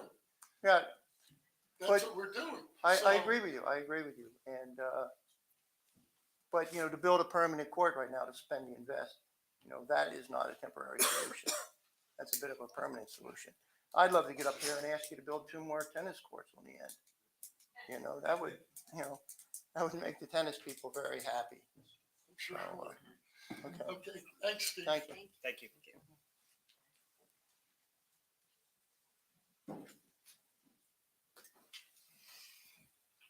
I wasn't going to speak, but I am. Karen Luongo Katasinski, 83 Club Drive. I was actually one of the founders of New Providence Tennis Association. And the reason we founded the organization is when the turf field was being discussed and the tennis courts were looking to be relocated and cut in half. So we have the benefit now of seeing an organization at the start and where it's gone in 15 years. And I think MPTA feels a lot of empathy towards the pickleball players wanting their own facilities to grow their own sport. So Patty her message was, we do support pickleball having facilities so that they can play and grow their sport the same way we've enjoyed the really beautiful facilities that you gave us over the course of that time. I mean, we started out, we had no lights. Half the courts were unplayable because of the condition. You've resurfaced them, you've rebuilt them numerous times. You added the lights to the 4 courts, you then added them to the 8 courts. We very much appreciate the investment that the town has made in that facility. And we hope that all of you see the enjoyment the community gets out of it. One caveat, if you do the double lines, I happen to play on a court every Thursday night in Warren that has the double lines. I think you get used to it. I think the key is the color of the line and the surface material. Warren resurfaced 4 of their courts and put new lines down for dual purpose. And people were falling and getting injured. So that would just be sort of the one caveat that we'd ask you to pay attention to. They had to redo them.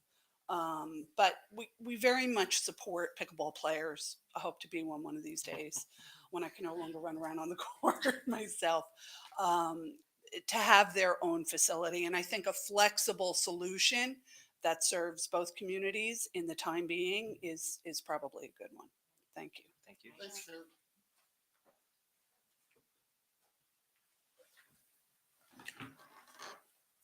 Hi, I'm Gary Murakami, 55 Coddington Drive, and I'm a tennis player, but I hope to be eminently a pickleball player.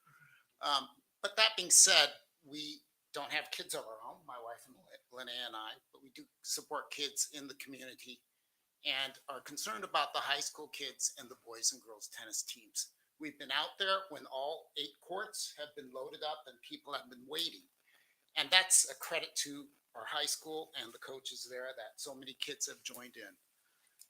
The loss of that 8 court would impact the tennis team, their practice, and their meets.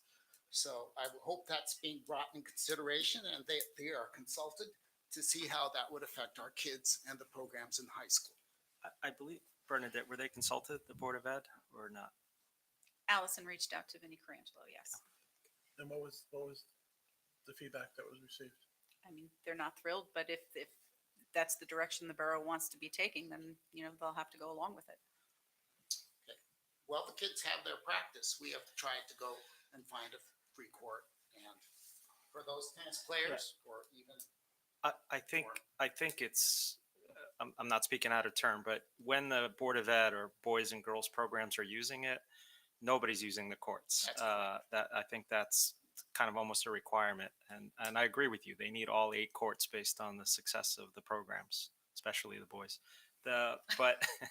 But you're absolutely right.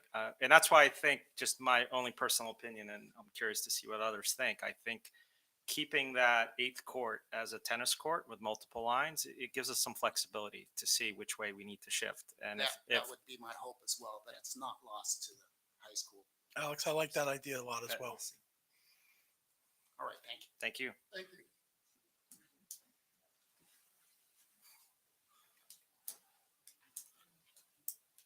By the way, do we have a New Providence Pickleball Association developed yet? No? So I think we just. Alan Lesnowich, 52 Ashwood Road, New Providence, New Jersey. Lesnewich. Okay, so look, I don't play either sport, really. Okay, this is simple. You do what we've done in the past, and which Councilman Cogan is talking about. He has to read my name. Yeah, I do. No, I don't deal with Bucknell graduates. I was waiting for that. This is, it's so eminently simple. And I've been through all these wars about fields, right? People talk about the turf field. I was involved in the turf field. People talk about the lights. I was involved in the lights. I actually got a death threat for the position we took with putting a turf field over at Leader Field. Okay. So people, you're going to get cancer, you're going to get this, you're going to get that, right? We worked it out. We did scheduling. But to say, and I'm just listening, where are the statistics that, and I drive by the tennis courts because I'm retired. I don't have a job anymore. I got laid off because I turned 70. I drive by the tennis courts in the morning, in the afternoon, and the evening. Sometimes there's people there, sometimes there aren't. This is so simple. To say that you can't line 2 of those courts to be effective to maybe be 4 pickleball courts, big deal. It's paint, right? And this is not professional tennis. It's not professional pickleball, which you can watch any night on TV. It's recreational pickleball and tennis. And if you can't figure out what the lines are, and by the way, the Board of Education turned down a redo of Miller Field because they didn't think the baseball players could tell the difference between the foul lines and the soccer foul lines, right? It's scheduling.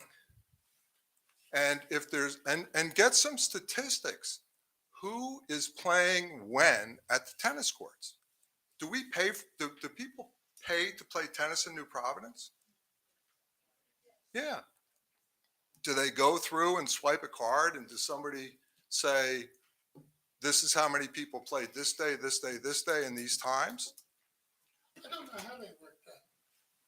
But we're, and the reason I raise that issue, Mayor, is because without that information, we can all talk about how busy everybody is. No, I agree. right? You know? And I've been here over 10 years. I know. Been Yeah, here, I think I remember you. yeah, I've been here 70 years and I've seen the town deal with some really big issues. This is a non-issue. Take the paint, figure it out, and schedule. And then build those courts. But, you know, for me, it's a mind-boggling. It's almost like pickleball shaming. We can't hear that racket. Well, that works in the towns where they built a pickleball court right next to the community. This is like a perfect spot. Nobody's out there. The only people you used to have to worry about was Father Bill, right? So this is a small community. This is in my humble opinion, having been on the town council for a couple of years, some time ago, and then I couldn't come back in here for different reasons. The beauty of this town is its ability to communicate and to work out deals with each other and not just take harsh positions. So you experiment. So if you make a mistake and you line too many pickleball courts, you get the stats and you say to the pickleball people, you can't be here now, right? It's that simple. I don't know what the expense is, but the pragmatic issue is simply, how do you do what's best for the most? And the way to do that is, if you don't have the facts, is to set up a situation and see how people can do it. Now, Al, you'll remember, I'm sorry, Mayor Morgan. We go back. Yeah, you remember, right? Oakwood Park. Huge issue. Nobody will ever get to use it. So we didn't do it with the county for other reasons as well. Then we have Tom Barton running scheduling over in Berkeley Heights. Everybody used it all the time. So we have a certain amount of space here in this community. And I think all of you and past council members and mayors and everybody have done a phenomenal job in keeping open space. You know, even, you know, across from OLP, places like that where you can come in.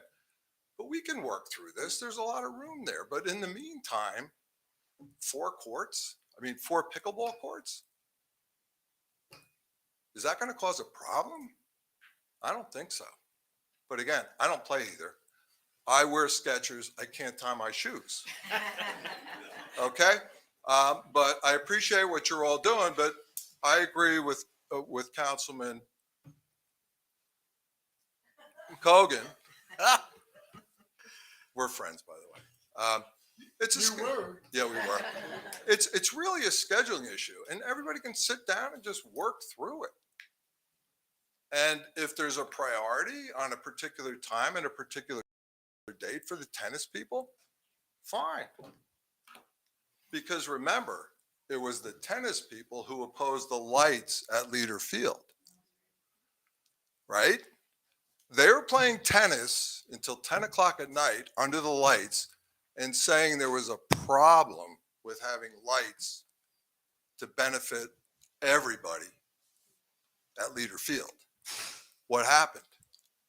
Everything they said would happen didn't happen. Correct? I mean, that's history. So, you know, in the good old New Providence, nice place, nice people, just work it out. It's so easy. Oh, that's what we're trying to do. I know you are, but I'm just giving you my humble opinion as a player of neither. And a very poor golfer. Yeah. Thank you. That. Thank you.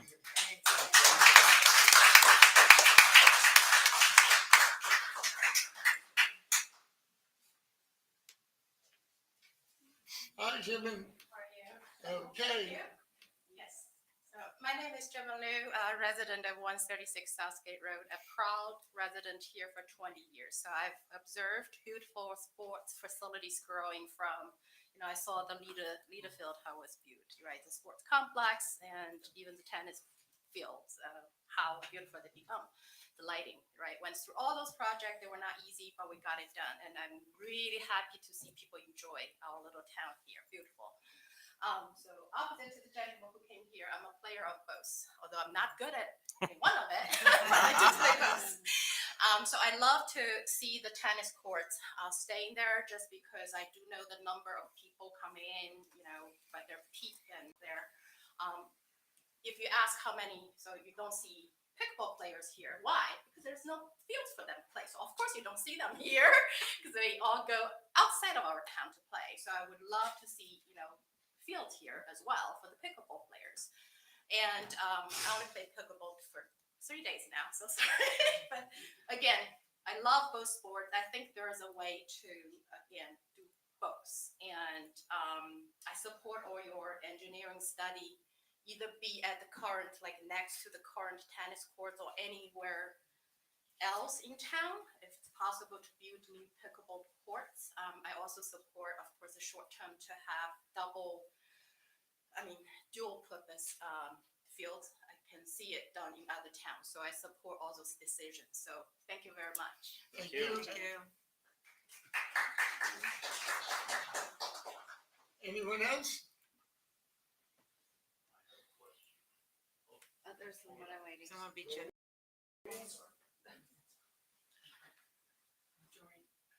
Dorian Schwanenflugel, 80 Northwind Drive. And I guess, and I like the discussion. I think it's been really helpful. And I thank you all for listening and to the whole debate.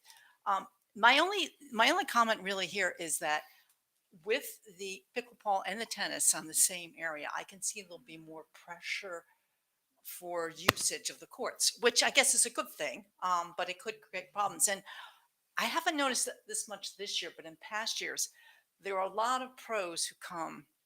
And I don't know I think there's a permitting process that you're supposed to go through, but I don't think that happens.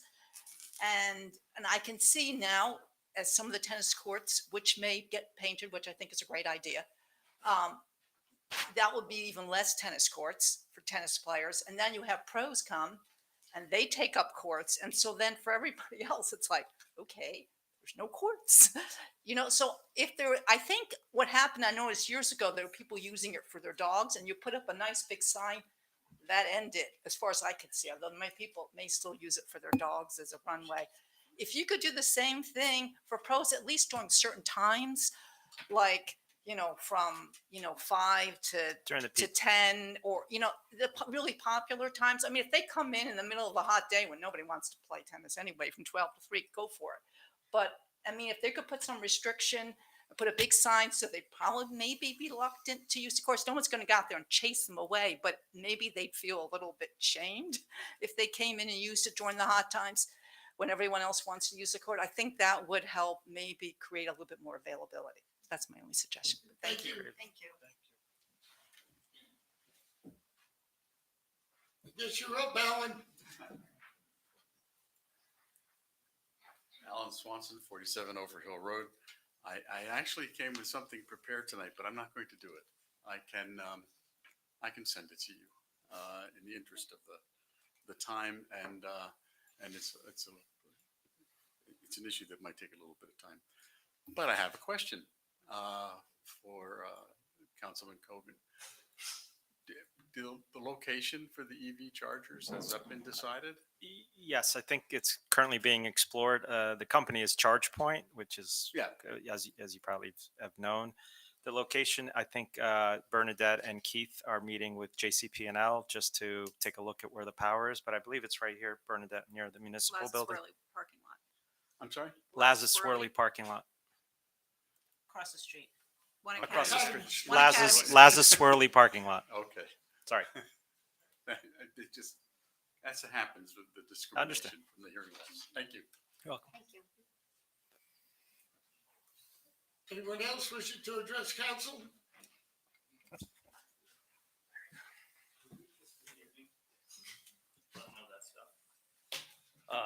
John Kane, 54 Midvale Drive. So a couple things on the correspondence that you had tonight for Redwood, you failed to mention that there's a hearing on Monday at 8 o'clock here. Zoning board meeting. The zoning board meeting, yeah. Board of Adjustment meeting. I know, but it should have been notified. It is supposed to be. I thought you would mention it in the, it's not mentioned in here, it wasn't mentioned in the agenda, that's all I'm saying. On the ordinance for 2023-06, I just wanted to be clear that the ordinance is about setbacks, and there is a mention in the appendix about the height of 35 feet. I just want to make clear to everyone that that is not the same height as the CCD zone, which is the downtown, which is still 38 feet, right? Yes. Yes, okay. Then on the bond fees, Jim Testa, I spoke to him, he did a great job with the bond, I thought. And I looked at the fees on his memo, and it came out to 4.931 basis points, which I thought was really, really good. In the memo that you all received, there is a mathematical miscalculation, however. So it should be 75,240 from Bank of New York. BNY Mellon, Yep, 75,272, yeah, that's wrong. Should be 240, according to who? according to the way you're calculating the fees here. So the fee is 4.5% minus 3.664. The difference times 9 million gets you to 75,240. We'll have Mr. Testa take a look at that Yeah. calculation. Okay. Okay, it's just math. So the total fees were 443,790. We didn't, I mean, we went with the Oppenheimer bid anyhow. We did with all of them, didn't you? We went with the Oppenheimer bid for 3.552. So you only, so the premium you paid was 130,000. So you paid 14 basis points. I'll talk to Jim and we'll get Okay. back to you on that. All right, that's all I've got. Thank you.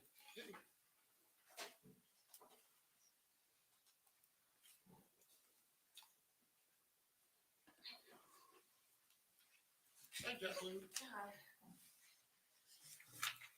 I have a stiff back and I wasn't playing pickleball or tennis. And I'm not here to talk about pickleball or tennis, shockingly. So I just wanted to follow up on an issue that I brought up here a couple of times before. We all know about the dramatic increase in the number of requests and approvals for handgun permits in New Providence since the pandemic in 2020. I just got an updated number and it's close to 500 handgun permits in New Providence since the beginning of the pandemic. And last month, we asked about whether you had had a chance to speak with Chief Henn, and you hadn't, and you said you might bring it up at the He was on Public Safety vacation. Committee. Right, Which you talked to him, he told you he was on vacation. right. No, I know he was away, but this was from before the meeting before where you said you were going to talk to him, and then the last meeting I asked you if you had, and you hadn't. So I just was wondering if is there any outcome from the Public Safety Committee meeting that? Chief Henn spoke to you and said he was gonna do education classes. Okay, so Right. I misunderstood. I thought you were going to have a Public Safety Committee meeting and talk about this issue and then come back with proposals. So, He did. He's gonna have a safety meeting on guns. I mean. oh, is he? Okay, Yes. okay. I mean, I understand that you're into gun safety. I think we all are. We have a proclamation every year for gun safety awareness. However, the laws on gun safety, on the issuance of handguns, is done by the state. We have no latitude whatsoever. There is a checklist. Anybody that has to get a permit has to go through a gun safety course. The chief does background checks as required by law. That's what he does. Now, the uptick was for a number of reasons during the pandemic. And I believe a lot of it came because people were scared. They didn't know what was happening during the pandemic. You saw a lot of violence in the streets. I think a lot of people were scared. Is this kind of violence going to come into our community? They want to protect themselves. They didn't know what was happening from one day to the next. All the mandates that were coming down with the lockdowns and everything else, nobody knew. Nobody knew. So people were afraid. They were worried, and they wanted to protect themselves. Now, there's still, if you hear the news, there's still a lot more guns being sold. New Jersey has probably the toughest gun laws in the nation. We follow those laws to the letter in New Providence. And the chief does a great job doing the background checks with the administrative staff. There's nothing more that the borough can do. We cannot make ordinances that defy state law. In fact, the assembly and the Senate have passed laws about guns. And the Supreme Court has come around and said, no, that's not going to fly. So there's really nothing we can do from here except abide by the mandates of the state. And the chief can talk about gun safety. They've already gone through the course, but it's something that we're willing to do it. Kathleen, But that's about all we can do right now. And I understand there's a problem with guns, but it's a lot of it has to do with mental illness. And Nadine and Lisa have been on the forefront of the mental health committee. So it's not like we're not trying to address things before they happen. Thank you for that, but I think the facts are that the more guns there are in a community, the higher the risk for the community. You understand that we have zero control over that. About the purchase of guns. No, I everybody understand that. I understand that Okay, completely. What I'm trying to say is because of the increase in the number of handguns in our community, we should be doing something about making sure that people use responsible practices because they have a firearm in the home. This is about education and making it more of a prominent discussion topic for people in town to make sure that accidents don't happen. Kids who live in a house with a handgun almost always know where it is. They should be locked up. They should be unloaded and locked. You're right. And that's what that gun safety course tells people. Now, the chief can reiterate that, and we can have a public forum, but beyond that, there's not much we can do. We can't go into people's houses. I understand. But that's the first time I've heard you say that you'd like to have a public forum, which I think is Well, absolutely you great. asked me to talk to the chief, and when I got a chance, I talked to the chief, and Yes. this is what we came up with. Well, that's great. That's why I'm here asking for the feedback from you. So Kathleen, thank can you. I ask, I think you might have answered this before, the uptick from 300 to 500. There's no way of knowing whether those are new permits, like the first time buyer, or it's just a permit. So somebody can have 10 firearms and Yeah. he'd be part There's of a that. waiting He or she. period in between each Got- right. permit, but you can have multiple But the permits over 300 to time. 500? It wasn't 300. It was. Oh, I thought you said, sorry.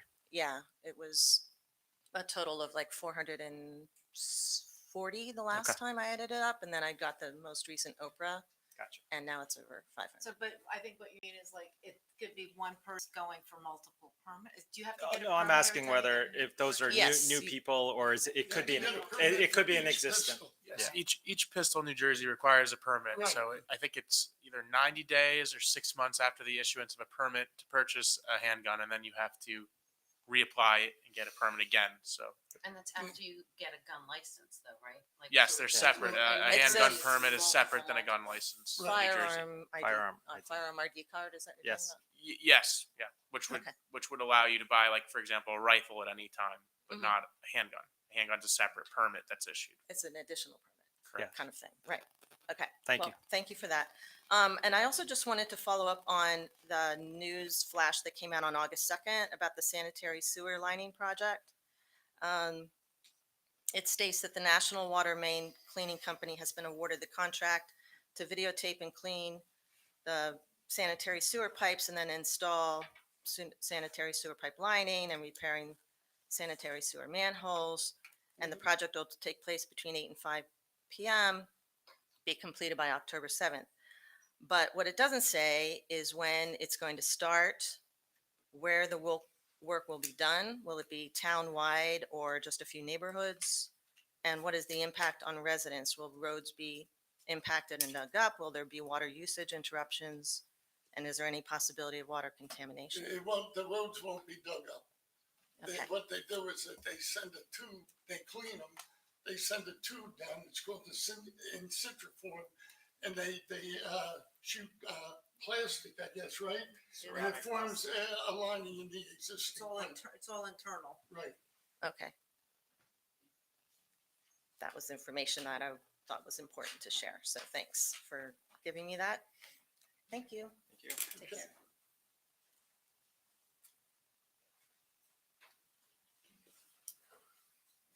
Hey, Alex. Good evening, Mr. Mayor.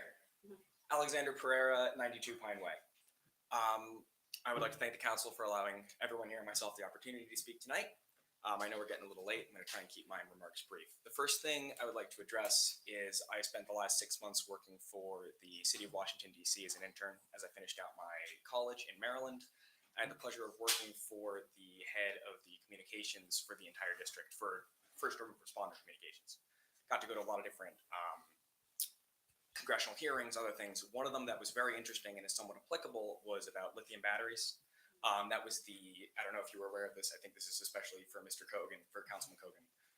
The commissioner of the FDNY just testified before Congress because New York City, and they just had another 2 fires on Sunday, which included 1 fatality for lithium ion batteries. And that also comes with the electric vehicle charging, and that's more so within people's private residences than it is the street level chargers.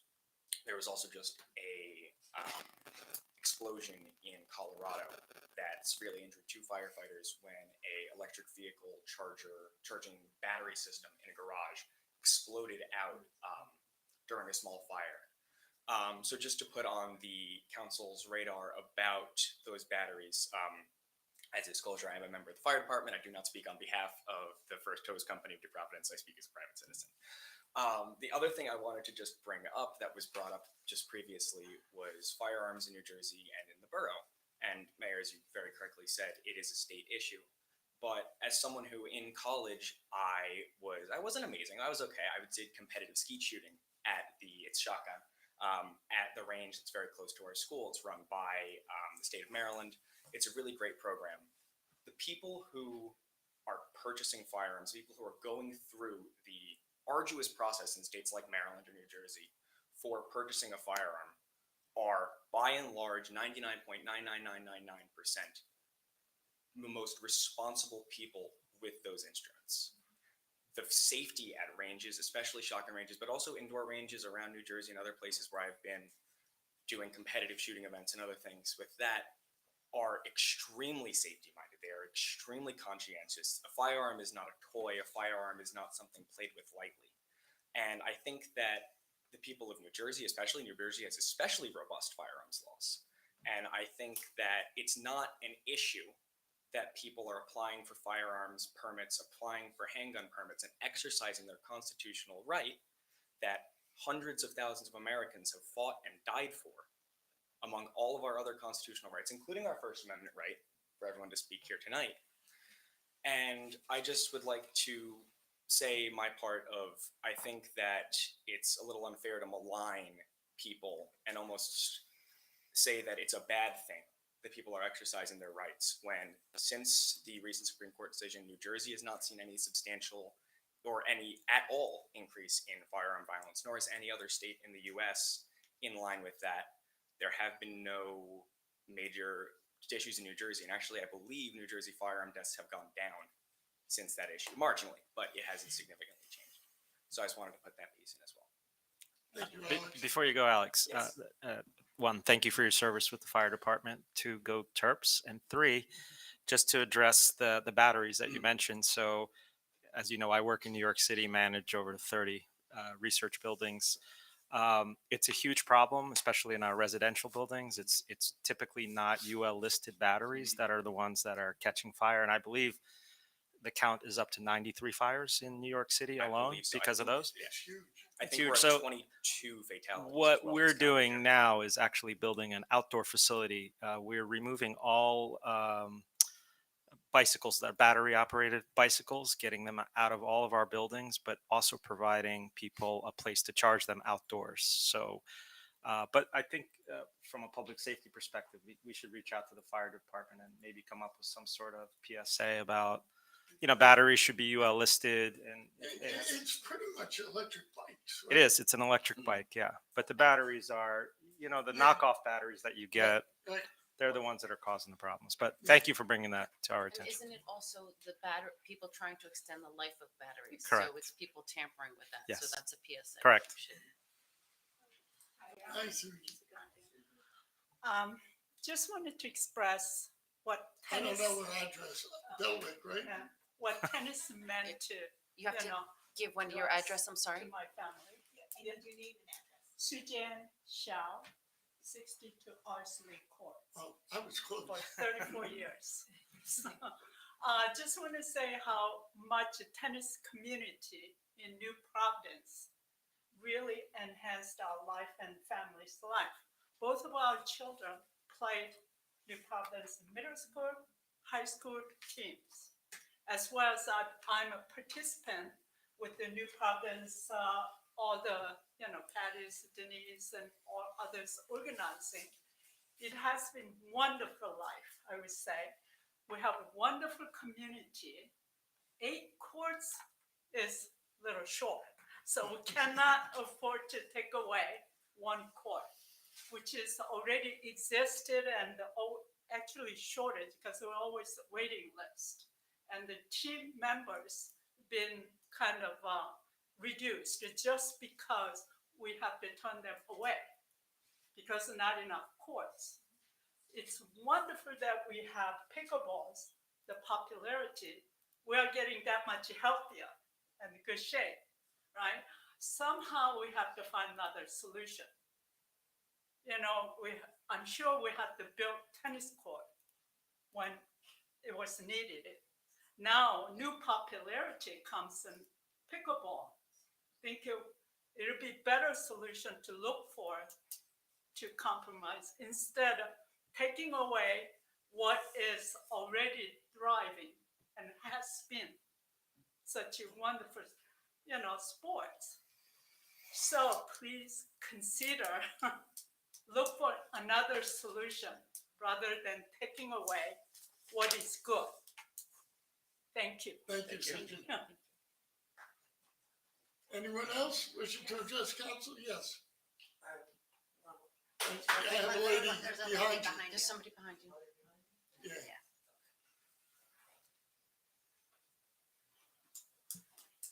My name is Lee DeVita O'Brien. I live at 30 Kendrick Road. I attended one of the other meetings to talk about pickleball. I want to thank all the pickleball supporters that came out tonight. I'm just going to say what I said the last time. We have Summit, Berkeley Heights, Warren, and many other communities have figured this out. This is a beautiful community. I've been here 28 years. I love this town. My daughter played high school tennis. We should be able to figure something out. Other communities have. So can't wait. That's all. Thank you. Thank you. I think we beat it to death. Yes. I just wanted to, following the big fire on Elkwood, I was wondering if the council would consider limiting the fireworks to an open space and away from like residential areas, because I've been here in town for 34 years and it wasn't until the last year or a year, or 2 years ago that people started shooting fireworks right next to your house. Oh, yeah. Well, the state made it legal to, be able to shoot off certain amount of fireworks, And to buy certain 'em. types, so. Could we have an ordinance to limit it? They Let's say try, no, the fireworks that go above the roof, you know? well, they shouldn't. Those aren't legal. It's like the candles on the ground stuff. You can see what it can cause, you know, the Yeah. fire like this. Yeah, I'm not familiar with New Providence's ordinances. I didn't review it before attending this meeting, but there are most likely other ordinances that would be afforded to somebody who, I guess a noise ordinance, for example. I'm sure there's other ordinances already on the books that would protect a nearby property owner, for example, if they wanted to make a complaint for fireworks. Maybe not specific for fireworks, but definitely other ordinances. So it's out of the question that. No, he didn't say that. There's certain fireworks that are legal. The state made them legal. If it's an illegal fireworks, you call the police and they can take the fireworks and give a summons if they choose. Can be limited to like Oakwood, No, Oakwood. you can't spot Park zone. Or, You can't spot zone. But when we shoot fireworks off the town, it's always over by the tennis courts. right, and everything is taped off, you Yeah. cannot go anywhere But near. they have a license to shoot them. But you're talking Right. about a private property owner shooting Yeah, I'm fireworks, talking right? about So the I mean, I private don't. citizens that have no training in fire protection, and they blow these things up. I've seen a video of a guy that, you know, had the box of the fireworks sitting right next to his car, and he started the fireworks right next to it. All of a sudden, the whole box caught fire, and the car exploded, and the house burned. You know, people don't have the Common training. sense. Oh, It's called common sense. So, I don't know off the top of my head if there's other municipalities that have similar ordinances, but Paul and I can look into it to see if if those exist. Yeah.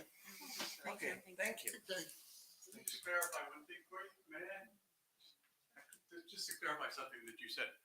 California and New Jersey have the strictest gun control laws in the country. Right. And I drive an electric car, I drive an electric bike. The problem is the unregulated kind of approved batteries in the That's what we bicycles. said. That's I exactly know, what I did. Well, I might not have heard, but that's an issue that's going to need to be addressed actually at some point, because That's what's happening is we're having, you know, you drive by and somebody's flying by, their head is flying by because they're on a scooter going 35 miles down South Street. It's going to happen in the state because, you know, I travel around a lot on my electric bike, and there's a lot of Yeah, I kind of craziness, see you going. a lot of craziness going on out there. So, Yeah. and I don't ride my bike on the tennis courts. Okay, anyone else? Yes, sir.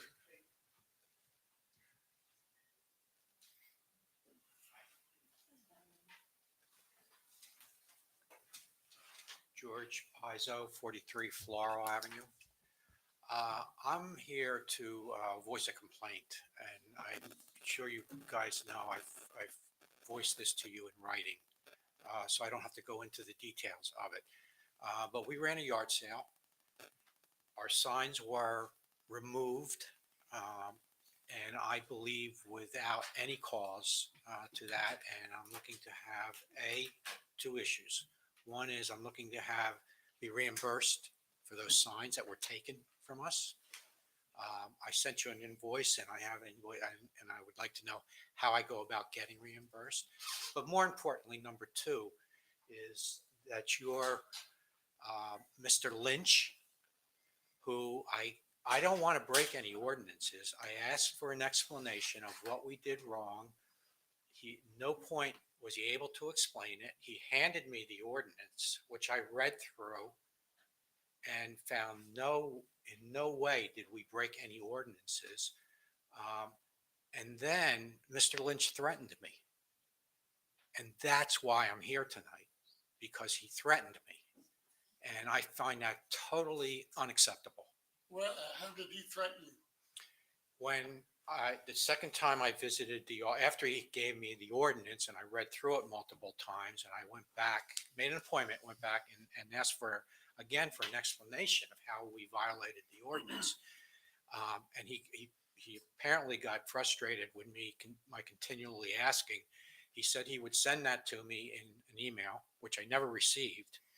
And he looked at me and said, and I will make sure that you never run another yard sale again. At which point I just left because I felt threatened by that. During my first meeting with him, he did mention to me that he doesn't make a lot of friends in his job. And in talking to other small business owners in town, I get that same, he's not willing to work with people. I just wanted an explanation. That's all. And I wasn't afforded. I can't speak for what he said or what he didn't say, but I do know one thing. He received complaints about you putting your signs on other people's property without permission. And they called him and he took the signs off. Now, you can't just put your signs anywhere without permission. In fact, we do have a sign ordinance. You do. And you have a yard sale, but you're a business. You're not like a resident who's having a garage sale for one day. 43 Floral is a residence. We happen to store items there. I've lived in this town for 69 years. I know that is Murray Hill Square. It is commercial. I do know that. It's residential. It's The building I'm in is commercial. residential. It was Bantam Press for years, and you have a business in there now. Before that, it was a yoga studio. Right. And you have residential upstairs. Right. It is a commercial property. So we can't do a yard sale. Are they yard sales or estate sales? Well, we ran an estate sale and we were told we couldn't do that. That was inside. So we brought tables outside and had a yard sale outside. These are the signs, yard sale. Who complained? I don't know because The people that you put the signs on, he got complaints from, the businesses, the businesses. You're placing signs in the public right of way. we You're placed not, the you're signs- not, you're not placing the signs on your own property. You're placing them on. Right, which when you run a yard sale, you can do that. Your estate sales that you're running, and we've been on your website. Right. They're continuous every weekend, and I believe the ordinance says that you're allowed to have one or two a year. So we're not posting signs for those because of that, because we could only do one or two a year. Garage sales. Estate sales. Estate sale is a business. Right. We're not posting signs for estate sales. We did in the past and we were told we couldn't, so we stopped doing it. I just want to understand.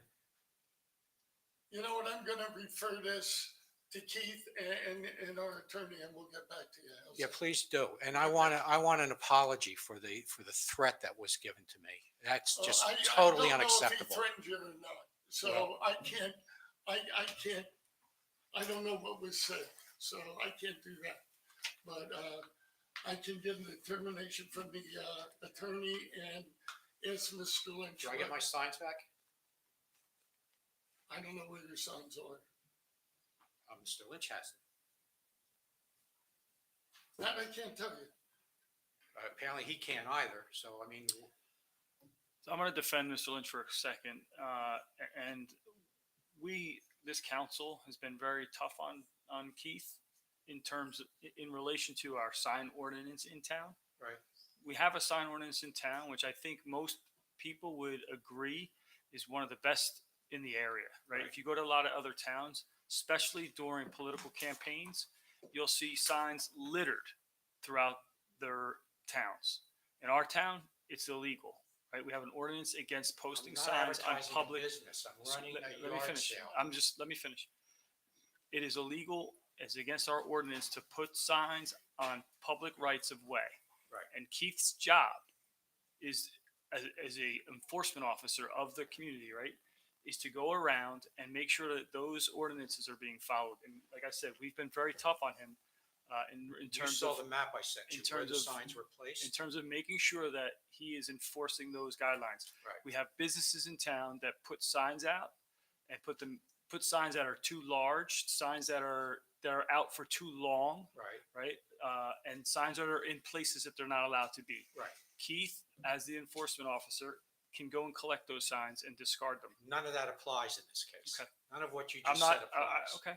I'm just trying to explain to you why your comment was about how Keith was not liked by certain businesses in town, and that's the reason why.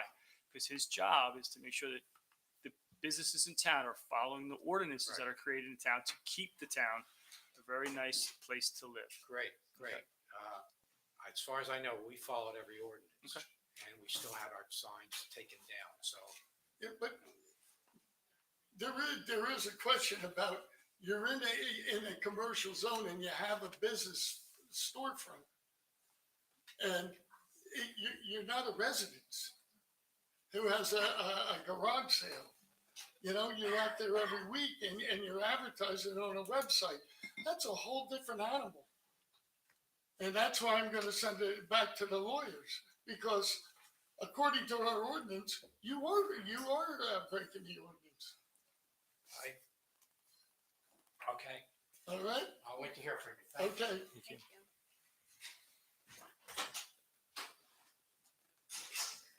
Anyone else? Oh, Bobby. No, this is quick. Bob Lesnoich, 117 Sherwood Drive, sorry, Wendy. Just want to figure out where we are. We've ended up with the tennis courts and pickleball courts. Are we basically tabling that? Yeah. Because we were talking about it in between the tennis people and pickleball, and it seems like it's the sharks but it's not. Everybody, most people play both. A lot of people play both. But one of the things is, how about we come up with some idea and maybe meet with, and tell us who to meet with, and come up with the ideas, because the whole idea of painting 2 tennis courts to have 4 pickleball courts saves tons of money.